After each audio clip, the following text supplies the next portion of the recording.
respondendo a Please sua use the pergunta, four-dimensional mob code also enter é, this house without going é o through it. seguinte: eu Imagine you devo peacefully at your house respeitar and os a outros, creeper pops out né? of Eu devo nowhere agir desse frantically. modo To solve this porque eu problem, sou um ser pause should racional, be connected to the autoconsciente, concordance of the house in the senciente fourth dimension.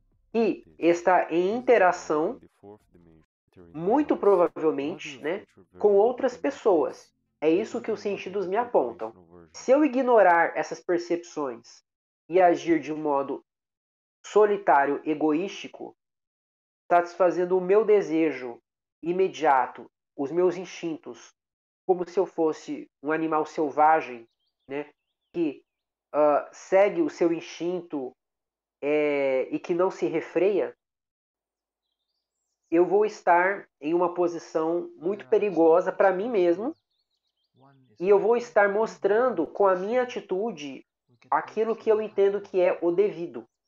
Eu vou estar dando um sinal para outras eventuais mentes finitas como a minha, do modo como elas poderão agir, seguindo o meu exemplo. Eu vou estar abrindo um precedente.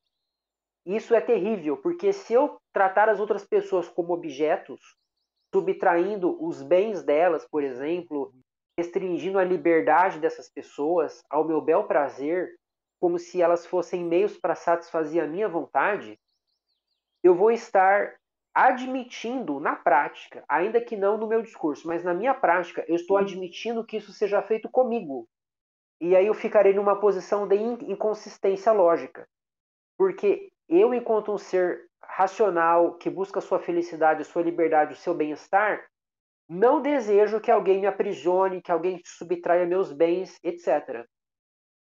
Então, por uma questão de honestidade comigo mesmo, de autenticidade, eu tenho que assumir o fato de que se eu acredito que existem outras pessoas com as quais eu vivo, eu preciso mostrar para essas pessoas aquilo que eu quero que elas façam comigo também.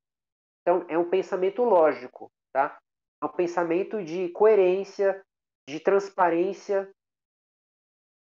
Tem muito a ver com o que o Kant ensinou, mas tem a ver também com o que Sartre ensinou, né? Dois filósofos muito diferentes entre si, que falaram sobre ética.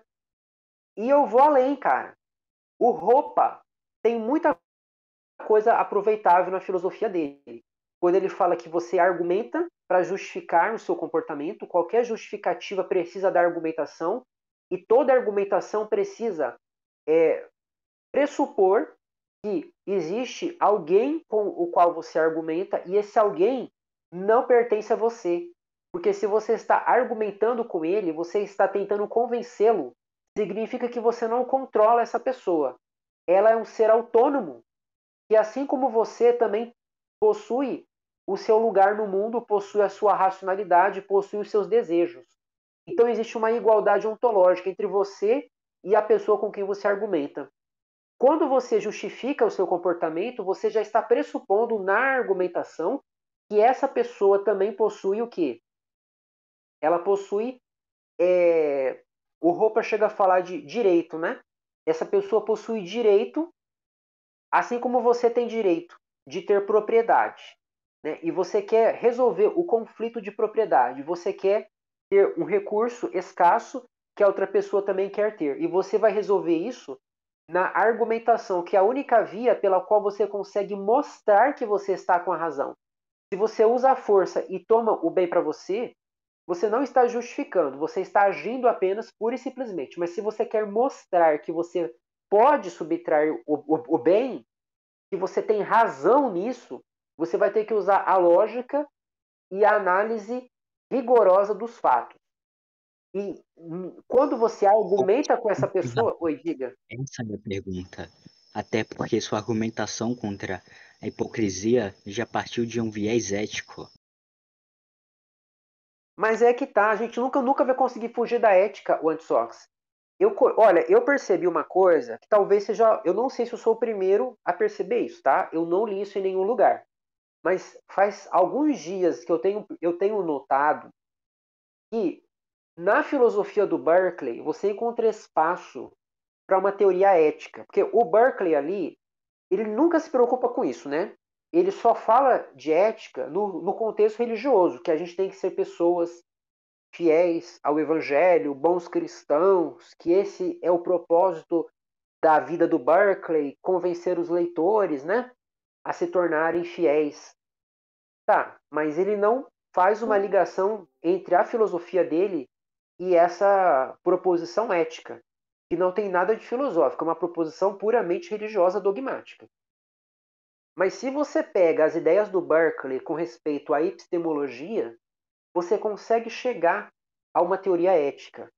Porque se para uma ideia ser é ser percebido, e a ética é um conjunto de regras do comportamento, as regras são ideias, significa que a ética só existe enquanto percebida. Ora, nós percebemos coisas empíricas nos nossos 5 sentidos, mas nós também temos percepções íntimas, intuitivas. Nós temos sensações de prazer, desprazer, né? E essas sensações nos apontam caminhos na nossa conduta.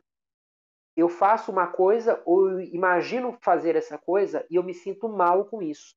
Alguma coisa está me dizendo para não fazer isso.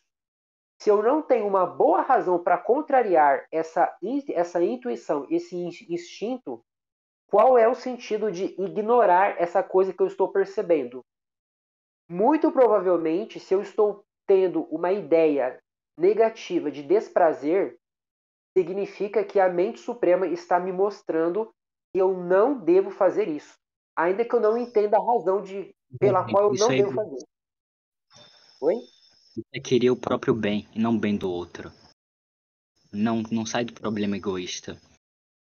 Mas não importa, a gente não precisa ser pessoas como Kant pregou, pessoas que se comportam como robôs autômatos que seguem um ideal estático da razão pura, independentemente de qualquer sensação. Lembre, para a mente, ser é perceber. Nós existimos porque percebemos. E as nossas percepções incluem, sim, essas sensações de prazer e desprazer, inclusive no que diz respeito aos comportamentos que nós temos. Quando nós pensamos em pegar alguma coisa que pertence a outra pessoa, aquela pessoa trabalhou por aquele bem, e nós pegamos aquele bem para nós, né? Bem, eu posso pensar nisso e imaginar que eu vou me saciar com esse bem, eu vou ter um prazer. Ok. Mas, ao mesmo tempo, eu posso imaginar que se eu subtraio este bem, eu vou estar abrindo, como eu já falei, um precedente para que outras pessoas façam isso também, inclusive comigo mesmo. Eu estou dando o exemplo de como que uma pessoa pode agir nessa situação. Será que uma pessoa pode agir seguindo o seu desejo? No plano prático, ela pode. Ela pode no sentido de que ela tem a capacidade, ela tem o potencial. Mas a questão é, ela pode justificadamente agir desse modo? Eu entendo que não, porque como ela interage com outras pessoas, que inclusive vão tratá-la também, né, vão agir em relação a ela, é recomendável que ela haja de um modo universalizável. Ela tem que agir de um modo que qualquer pessoa seria recomendada a agir no lugar dela, abstratamente, fazendo um exercício mental. Como que alguém no meu lugar aqui agiria? Como que eu recomendaria que essa pessoa agisse se ela estivesse no Bom, meu isso lugar? é recomendável. Oi? Isso que você falou é apenas recomendável. Por que eu devo encarar como, uau, isso é ética, como os religiosos encaram a moral? O dever não existe de forma pura. O dever, ele decorre da formulação de uma mente a partir das percepções, ou seja, a partir daquilo que é dado. Nós temos determinadas percepções que nós chamamos de mundo empírico e nós temos relações com outras mentes. E nós inferimos essas relações mediante percepções. As pessoas agem de um determinado modo e eu recebo determinadas percepções, né? Então, esses corpos que apontam a existência de outras mentes finitas, me levam a entender que é necessário que haja regras de convívio. Isso é uma imposição da vida em sociedade. Se não houver regras, o resultado será danoso. E, portanto, é necessário que a ética seja formulada. Ainda que o dever não seja a priori absoluto, natural, é necessário pela vida em sociedade que a ética seja formulada. É necessário que haja um dever imposto aos demais seres humanos para que a gente tenha uma convivência harmoniosa. Bom, mas por que ter essa convivência harmoniosa? Por que que eu vou pensar em uma sociedade, não apenas em mim? Eu posso simplesmente propor uma ética para essas pessoas e não seguir ela. Assim, penso que eu vou estar aproveitando mais ainda a coisa. Não vou estar só evitando danos, como até estarei vivendo muito bem. Então, por que ser ético? Você vai viver bem no sentido de que você vai saciar o seu desejo, você vai sentir prazeres físicos, né? Você vai ter bens financeiros, monetários, etc. Sim, mas o fato é, você é um ser que apenas tem desejos ou será que você tem outras propensões? Você é um ser que aspira uma sociedade de harmonia, de paz, ou você é um ser que pensa apenas em si mesmo? Se você é um ser que pensa apenas em si mesmo, então você estaria justificado dentro do seu sistema a agir desse modo, né? Agora, a questão em primeiro lugar, eu tenho certeza que o grosso da humanidade se preocupa com o bem-estar das outras pessoas, né? Então a gente poderia deixar de lado esse dilema, porque pouquíssimas pessoas realmente vão pensar de forma egoísta a todo momento. A gente sempre vai conseguir convencer as pessoas a abandonar o seu desejo pessoal em prol de algo superior. Mas ainda que isso não fosse verdade. Oi? Esse algo exterior que ele faz para as outras pessoas, ele apenas faz porque, de alguma forma, é bom para ele. Por exemplo, uma pessoa que é virtuosa, não é virtuosa, ela não peca, digamos, contra a ira porque isso irrita a outra pessoa, mas porque ver a outra pessoa irritada, de alguma forma, irrita ela. Então, sim, todos são egoístas. E se uma pessoa perceber isso, ela vai ser egoísta em tudo. O próprio Stirner, que é um autor interessante, ele diz que todos são egoístas, mas há aqueles que são parcialmente egoístas e outros que são, digamos, totalmente. E alcançar o egoísmo total é até que fácil se você for um egoísta parcial, coisa que todo mundo é. Então, por que que vou propor isso tudo? Esse final cortou. Por que que? Eu vou propor uma ética baseado exatamente nisso daí, das pessoas não serem egoístas. Olha, o Stirner, quando ele escreve, ele está expondo a ideia dele para terceiros, né?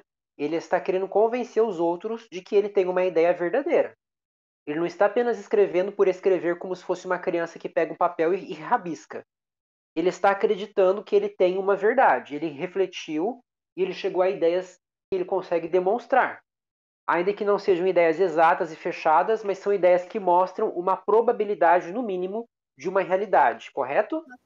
Rafael, Diga. que é o método socrático.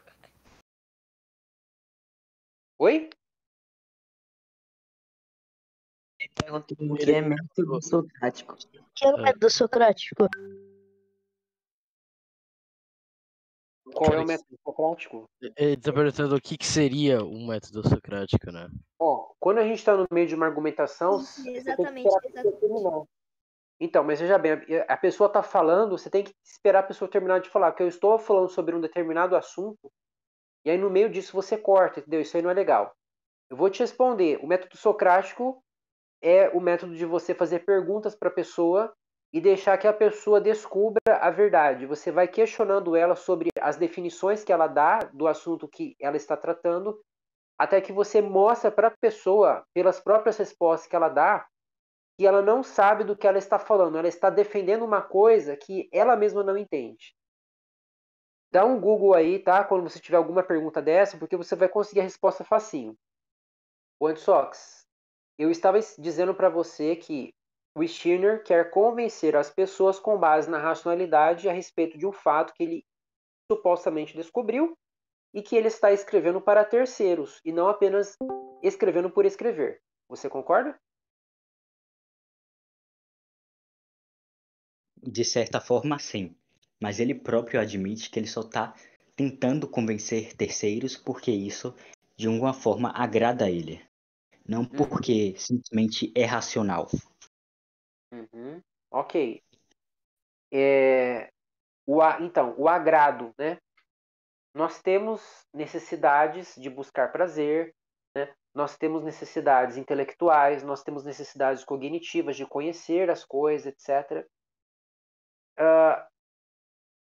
Se você tem desejos, você quer cumprir os seus desejos, você pode satisfazer os seus desejos pura e simplesmente sem se preocupar com consequências, com impactos em relação a terceiros. Sim, você tem a capacidade, né? Agora a questão é recomendável que você o faça? Eu entendo que não, pelas razões que eu já expliquei. Acho que é necessário repetir tudo aqui, né? A vida em sociedade impõe a necessidade de regras. Então, ainda que o dever não seja a priori, ele se mostra uma necessidade prática. A gente precisa seguir regras de comportamento, as quais, se forem Bom, quebradas, os outros precisam seguir, não eu. Eu tinha dito isso. precisa, cara, porque você faz parte da sociedade. Não, eu não faço parte da sociedade. Apenas uso ela. É a questão do egoísmo que eu citei. Todo mundo é egoísta. Uma pessoa que diz que vive apenas pela vontade, que não se preocupa com nada, ela está usando a razão, né, para formular essa ideia, e está transmitindo essa ideia. Conceito de vontade, conceito de nada, né? Essas coisas são abstratas. Ela não está apenas agindo de forma irrefletida, instintiva. Ela está racionalizando esses fatos da vida dela. Então ela mostra que ela é um ser que tem essa capacidade reflexiva, a capacidade de se imaginar no lugar dos outros, e ela não vai conseguir fugir da realidade, que é o fato de que a ação dela tem consequências, sabe?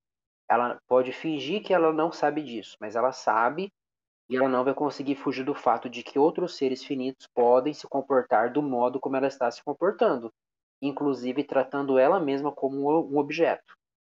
Assim como nós não conseguimos fugir das percepções empíricas, nós nunca conseguimos duvidar do fato de que elas existem enquanto percepções, nós não conseguimos fugir do fato de que a ética é necessária para uma sociedade harmoniosa e o eu existe em interação com outras mentes finitas. Ou pelo menos existe uma probabilidade imensa disso. Ainda que você não consiga provar pelo método empírico a existência das mentes finitas, isso depende de um raciocínio muito abstrato do racionalismo sobre ontologia, mas mesmo no empirismo, você sabe que a chance é muito alta, muito considerável, tudo aponta nessa direção. Então, ser é ser percebido para a ideia, inclusive a ideia da ética, a regra do comportamento. Ela só existe em alguma mente. Ela não é uma coisa que existe estática, flutuante, na realidade objetiva. A ética existe nesse contexto da interação de uma mente finita com outra mente finita no contexto das suas percepções, nisso que nós chamamos de vida ordinária cotidiana. E, portanto, a gente sabe que para que você seja uma pessoa que vai satisfazer os seus desejos de um modo justificável, de um modo universalizável, de um modo que possa ser abstraído e recomendado a terceiros, sem perigo de prejudicar você, né? Você vai agir de um modo que outros podem imitar, então é necessário para o seu bem, para a sua coerência intelectual, né? O bem aqui no sentido mais amplo, não só a satisfação de algum desejo imediato, fugaz, mas o bem seu enquanto um ser racional, um ser que filosofa. Você está filosofando, você está argumentando. Então, para que você se desenvolva enquanto esse ser, é necessário que você coloque certos desejos de lado e você submeta a sua vontade a essas regras de comportamento que dizem que você precisa respeitar os outros enquanto seres autoconscientes, seres sencientes, seres autônomos em relação a você. É assim que eu argumento. Nietzsche, ele é estranho pra caralho. Ainda mais no seu livro Além do Bem e o Mal, pra mim. Eu até já comentei com você isso, né? Ou foi com o Arthur. Enfim, não sei. Que ele parece se criticar bastante. Ao mesmo tempo que ele constrói uma tese, já no outro parágrafo parece que ele se critica um pouco. Isso acontece bastante no Além do Bem e o Mal, né? Ou Para Além do Bem e o Mal. Então, vai se lá. Foda-se. Eu citei esse livro em algum vídeo aí, acho que foi em alguma live, alguma call que eu fiz, que eu citei esse livro. Não, foi na leitura, lembrei, foi na leitura comentada do Barclay. E o Nietzsche ali, ele diz que a crença na matéria é um dogma, sabe? A ciência está tão errada quanto a religião. Os cientistas, eles constroem modelos explicativos que não passam de suposições, de elucubrações, sabe? Por mais que seja confirmado por experiências, né? Essas experiências elas são feitas dentro de determinados pressupostos filosóficos, como a continuidade dos fenômenos da natureza, a confiança na memória, a existência de um eu distinto das percepções, que observa a realidade, sabe? E que consegue abstrair um modelo abstrato que corresponde à realidade, sabe? E para ele isso tudo era dogma, enfim, era você trocar seis por meia dúzia, sabe? Então ele era um cara bem assim radical nesses aspectos de o ser humano não poder conhecer nada, não poder afirmar nada, sabe? O conhecimento era uma ilusão, né? E ele escrevia maravilhosamente bem, era um escritor estupendo, né? E tem um poder de convencimento muito grande. Então, você tem que ter uma boa preparação, né, para ler umas pessoas dessas.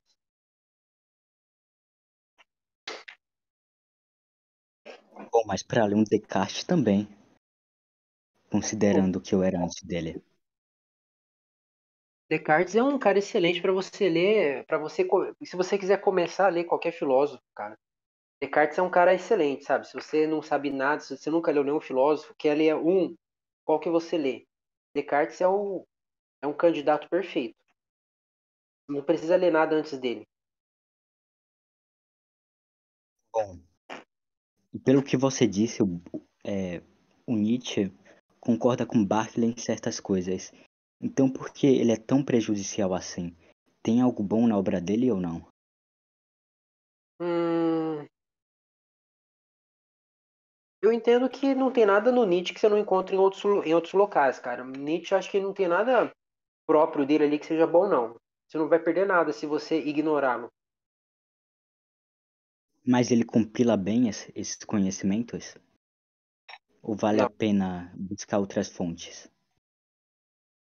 não. Ele é contra a compilação. Compilação é coisa de quem acredita numa ordem, quem acredita, sei lá, em algo abstrato. O Nietzsche, ele escreve de forma livre, de forma poética, não de forma metódica. O que você tinha perguntado? Se o Nietzsche enrola muito, e por isso ele não é um bom autor, pelo menos para se ter uma ideia geral de algumas ideias. Não, ele não enrola, não. Acho que ele é o cara que não fica rodopiando muito. Mas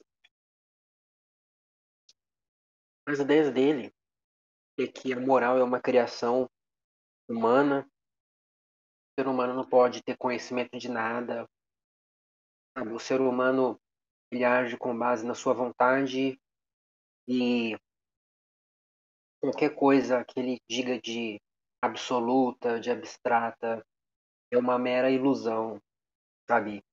Que o ser humano é que dá o propósito para a vida dele, ele cria o propósito que ele quer, que não existe nada de seguro.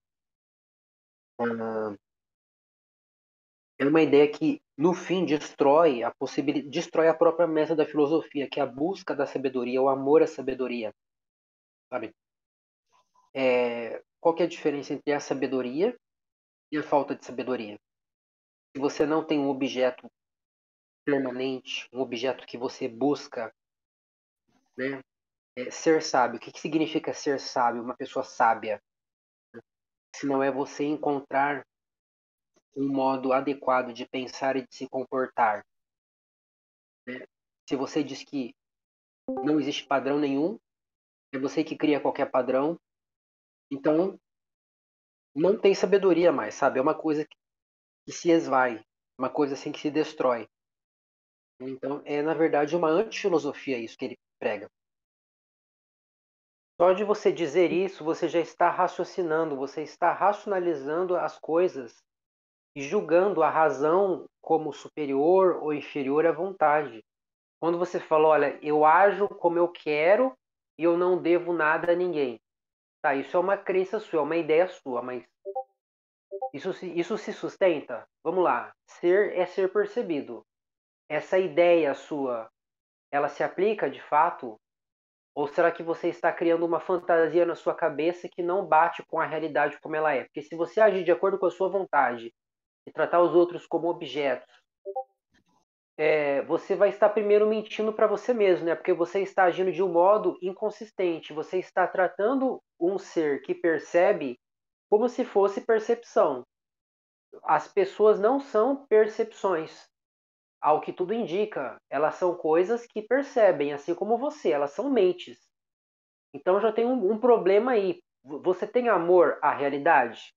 Se tem, então Rafael, você tem que se comportar de acordo com isso. Diga. isso que você está dizendo não entra em contradição com o que você disse sobre cortar o cabelo, por exemplo? Tipo, o cabelo serve para proteger a cabeça. Se a gente fosse completamente racional, a gente não poderia raspar o cabelo. Mas por causa da vontade a gente raspa. Tipo, mas por que ser totalmente racional? Por quê? Entende? De forma nenhuma que eu estou falando que a gente encontra uma finalidade para as coisas e essa finalidade dita o nosso comportamento, como se o cabelo, pelo fato de poder nos proteger do sol, não pudesse ser cortado, tá? A gente pode cortar o cabelo porque nós não estamos prejudicando a ninguém com isso. Mesmo que a gente se prejudique andando debaixo do sol e queimando o couro cabeludo, isso não é uma coisa antiética. A ética tem a ver com o modo como devemos nos comportar em relação a terceiros. Se você está prejudicando apenas a você mesmo, eu não vejo como falar que você está sendo antiético, tá? Você está sendo irracional, sim, né? Porque não é racional que você queira se prejudicar, que você diminua o seu bem-estar. Agora, quando você está falando de comportamento em relação a terceiros, como eu falei, você tem algum motivo para tratar os outros como objetos? Em algumas situações isso é até admissível. Eu não sou um kantiano que segue uma regra de forma cega. Eu sou uma pessoa que admite sim exceções. Inclusive, eu não vejo problema nenhum em subtrair a vida de um senciente, por exemplo, para que você consuma a carne dele, desde que haja uma necessidade de fazer isso. Né? Então, se você consegue viver sem isso, não se justifica que você mate um senciente ou financie a indústria do abate de sencientes, se você consegue viver com alimentos vegetais. Da mesma forma com relação aos terceiros. Por que você vai tratar uma pessoa como objeto? Tem uma necessidade de vida ou morte nisso aí? Não, né? Não tem. Você consegue tratar os outros como pessoas que são. Então pronto. Isso já mostra uma necessidade racional de você seguir a ética. Você deve respeitar os outros enquanto você sabe que eles são pessoas. E se você trata os outros como objetos, olha a consequência. Olha aí, a minha ética, ela abarca todas as teorias em certas partes, né? Olha, porque eu aceito a ética das virtudes, que você precisa seguir o meio termo, né, entre o prazer e a necessidade, né? Você tem que moderar a sua conduta de modo a encontrar o equilíbrio e você vai estimular a virtude, né, nesse exercício. Você vai fugir do vício e vai fugir você vai fugir do sofrimento também, né? Você vai fugir do sofrimento, você vai fugir do vício e você vai fugir daquele hedonismo vulgar de você satisfazer os seus prazeres pura e simplesmente. Porque se você se preocupar em satisfazer os seus prazeres apenas, você vai ter prejuízos extremamente graves para si mesmo. Você vai perder o seu tempo fazendo coisas que não vão te trazer um resultado depois. Você poderia estar trabalhando, estudando, fomentando relações que vão te trazer algo no futuro, né? De amizades, etc. E você vai perder isso porque você estava satisfazendo vícios, como, por exemplo, assistir TV, assistir novela, jogar videogame, né? Então, a ética das virtudes, ela é uma ética que se preocupa com o indivíduo, que se preocupa com as consequências e que se preocupa com valores também, né? Aí você tem o utilitarismo, né, que busca maximizar o bem e minimizar o mal. O bem é o quê? O bem ele é a própria redução do sofrimento. Oi? No utilitarismo é o prazer próprio. Não, não, não. O utilitarismo não é um prazer próprio. É que tá, tem uma confusão, né? Porque a gente tende a achar que o utilitarismo é você satisfazer o seu bem-estar, mas na verdade o utilitarista ele se preocupa no nível coletivo de você reduzir o sofrimento, entendeu? Do máximo número de pessoas. Isso é um exercício de virtude, sem dúvida alguma. Você ser uma pessoa abnegada que se preocupa com os outros e que procura reduzir, na medida do possível, o nível de prejuízo que você causa para terceiros. Sabe? Tem muito a ver com Aristóteles sob esse ponto de vista. Porque tem um meio termo aí, né? O utilitarista sabe que ele não vai conseguir sempre deixar de prejudicar os outros, mas ele pode tentar chegar naquilo que é viável. E você tem a ética deontológica, que vai extrair da razão pura um ideal de comportamento. Haja como se houvesse uma lei física que força você a agir desse modo. Faça um exercício mental. Se houvesse uma lei obrigando você a se comportar desse modo, qual seria o resultado? Seria a destruição dos bens que você está buscando? Se isso for verdade, então isso não serve de modelo abstrato de conduta. É uma regra impraticável que resultaria no caos social. É o caso do roubo. Se todos roubassem, qual seria o resultado? Né? Seria o fim da vida em sociedade. Se cada um fosse pegar aquilo que quer para si, sem se preocupar com os outros, nós não teríamos uma vida minimamente pacífica, né? Nós não teríamos nenhum tipo de serviço de segurança, porque os agentes de segurança buscariam tomar para si aquilo que é nosso. Então não haveria a quem recorrer, não haveria polícia, não haveria juiz, não haveria nada, né? E isso também é um exercício de virtude, é um exercício de você valorizar as práticas que levam você à felicidade, como Aristóteles propôs, no caso, felicidade aqui no sentido de equilíbrio, né? A eudaimonia. Eu até esqueci porque que eu estava falando isso tudo. Mas eu tô expondo para você, o Antsox, que uma vez que você sabe. Lembrei, né? Uma vez que você sabe que muito provavelmente você está lidando com pessoas sencientes, autoconscientes, que buscam a sua felicidade, etc., né? No mínimo, é altamente recomendável que você respeite essas pessoas, ainda que não haja um dever, sabe? O dever, ele pode ser uma criação sua. Eu acredito que eu agir desse modo é o melhor, é o que eu quero que aconteça com as outras pessoas. Eu quero viver em um mundo assim. Então, eu vou ser esse exemplo que eu quero ver aplicado.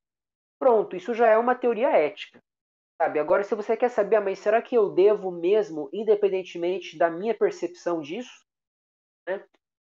Aí já é uma outra questão, que é inútil no fim das contas, sabe? O fato é que nós estamos nessa realidade empírica.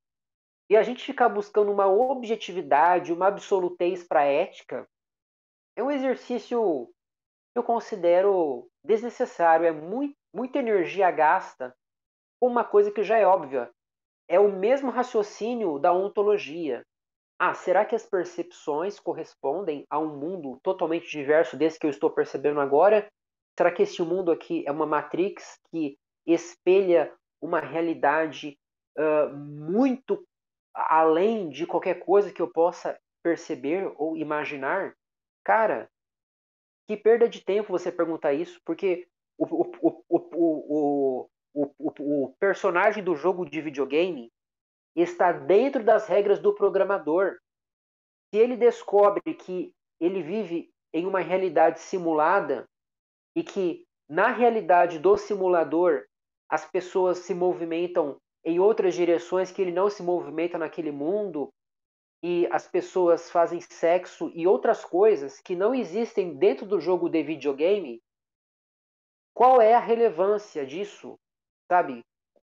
Se dentro do jogo as regras são essas, cara. Então, jogue as regras do jogo. Você não vai viver as regras do fora do jogo. E a mesma coisa nós aqui, sabe? A gente está dentro dessa realidade, convivendo com outras pessoas. Então, para que você quer saber se existe um dever moral absoluto ou se só existe um dever relativo, sabe?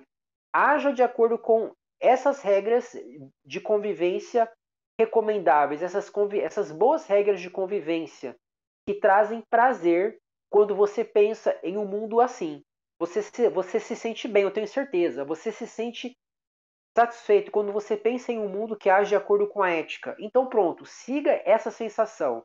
Se você não tem nenhuma boa razão para contrariar esse ideal racional e esse ideal até mesmo sentimental que você tem. Então, siga essa sensação, siga esse ideal, e isso é suficiente já.